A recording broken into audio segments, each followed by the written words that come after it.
All right, it's actually an Auckland Council, and it's actually I find this quite an interesting topic, right? And we've talked about this a lot, and I've talked about this a lot in the last kind of 20 years. How do you protect the rights of a minority? How do you do the right thing for a minority if that minority voted for something within a system that rewards 51%, they could never get the numbers? Like, is it okay that a majority view can oppress a minority view? What if the minority view is the correct one? What if the minority view is the right one? Now, some watching will or won't say that this particular example of Māori wards in Auckland is the wrong view. For me, this is also a bigger question, right, about when it's the right thing to do. Now, we can debate about whether this is or isn't, but that's what I saw in it, and I'd be happy to take some thoughts about that. And maybe if you want to jump onto Discord and get into the waiting room, if you want to pick up on that question, you're more than welcome to.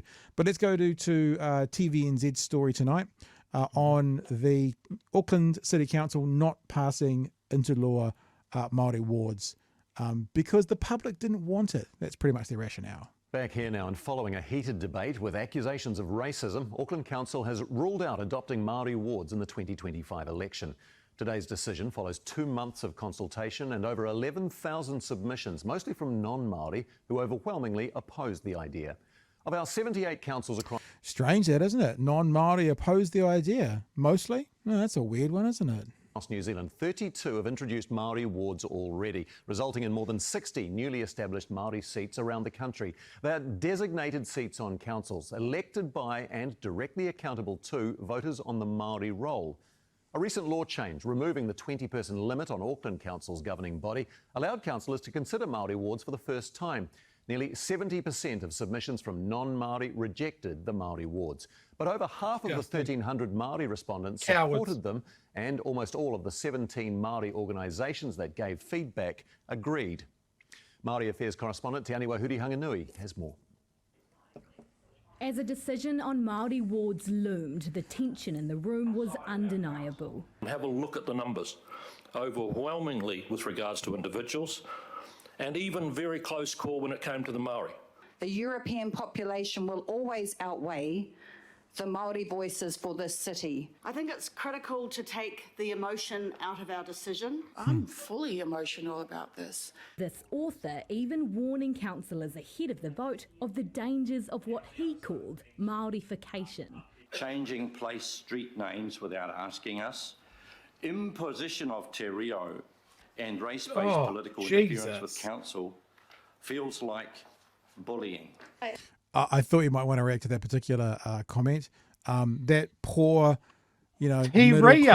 middle class Caucasian man feels like road signs are bullying. Looking at the age of the man, he's probably not far off the age that if a Māori was your age, they were getting hit at school for speaking their language. But, road signs, it just feels like bullying, Chewy. The te reo is being rammed down my throat. Oh, Jesus. Look, there is a takeaway almost immediately about this, right? And I think this is a massive problem that we have with local body elections and local government. These guys based this decision based on the submissions that they got. And they were overwhelmingly from people that had the time and the hate to fill out a form online.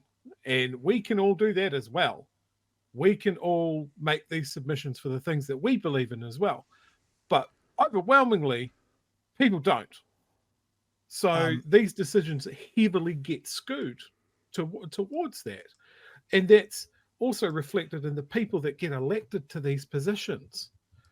We're fighting the fight in the national level elections, but the fight for the local body is just asking. There's not enough buy-in. There's not enough participation, and we need to do something about it. The other thing is it is those people you're talking about, but there are actually organised groups making submissions as well, which the story gets to next, I think. I understand who has been in power for 183 years, and it's not Maori. The move to help change that through a Māori ward was rejected by an 11-9 majority. This is a cop-out. This is shameful. What they've done is bad for Māori. Most councillors swayed by the public's overwhelming opposition. 68% said they didn't want Maori seats. So the people continue to speak, and our role should be to listen to them. Right-wing lobby group Hobson's Pledge sent more than 1,200 emails to councillors opposing Māori wards, claiming they would give Māori unequal voting rights. If you're on the Māori roll, you have the same voting rights as every other Aucklander. One vote.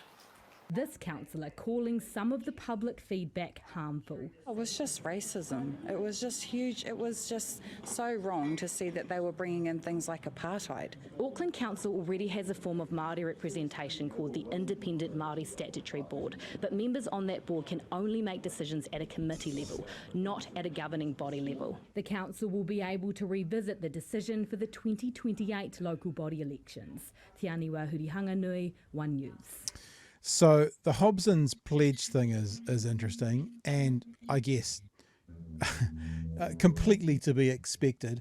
So yeah, not just people with time, but organisations with agendas as well. And like they were saying, you know, it's like 68% of people voted for it. And this is that part of that conversation that I kind of go, well, what happens then for a minority? And even forget the story about Māori. What happens? How do we look after them? What if that's the right thing to do?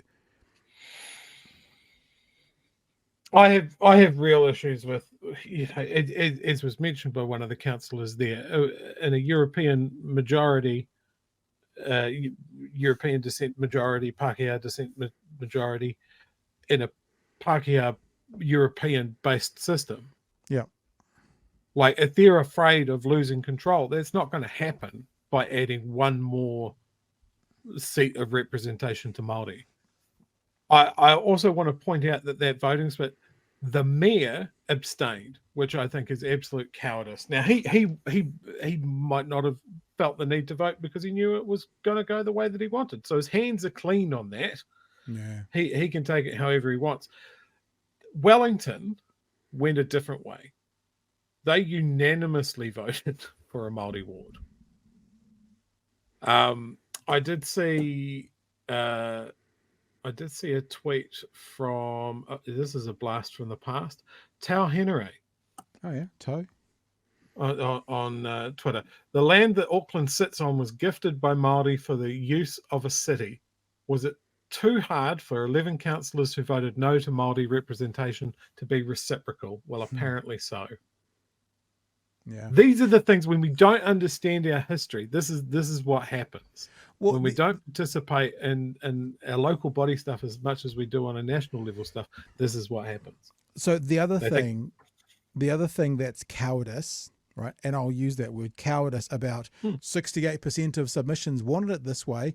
The cowardice behind that is, if someone had the time and energy in Auckland, get submissions for, should we lower our rates by 50%? Do that. Because what they've just said is, if 68% of people say they want something, the council has to vote that way. But I bet you if it's something else that's overwhelmingly supported by, you know, a group of people, they probably wouldn't. Because they've put the landmark that this is overwhelmingly supported by the public. That's their line. So therefore we have to vote with it. So cool. Let's get some things that the public do actually want, like lower rates by a massive majority, and see what happens then. Because I guess, and I bet you, it'll be the opposite. Auckland is the largest Polynesian city in the world. What does that tell you about the people that have time to make the submission saying, no, we don't want another brown person on the council, thanks very much? Yep, it's a struggle. It's a tough one. Like, what are they, like, just seeing a street line in Te Reo, it's such an umbrage. Like, his day is ruined. Just sitting in his car crying and pissing himself because he doesn't know what the Māori word for school is or stop. You know, he doesn't have a play school level of education or the context clues to fucking work it out that he's being bullied. And it made me think of that. I think you've said it here on the show. You'll get the quote right for me. For those that have been in power, equality seems like oppression. That's what you heard in that guy's voice. Yeah, bang on. You know, it's like for those who have been in power, equality feels like oppression, and it's not. It's just not. The idea of putting a race relations question up to a majority of opinion is just mental to me.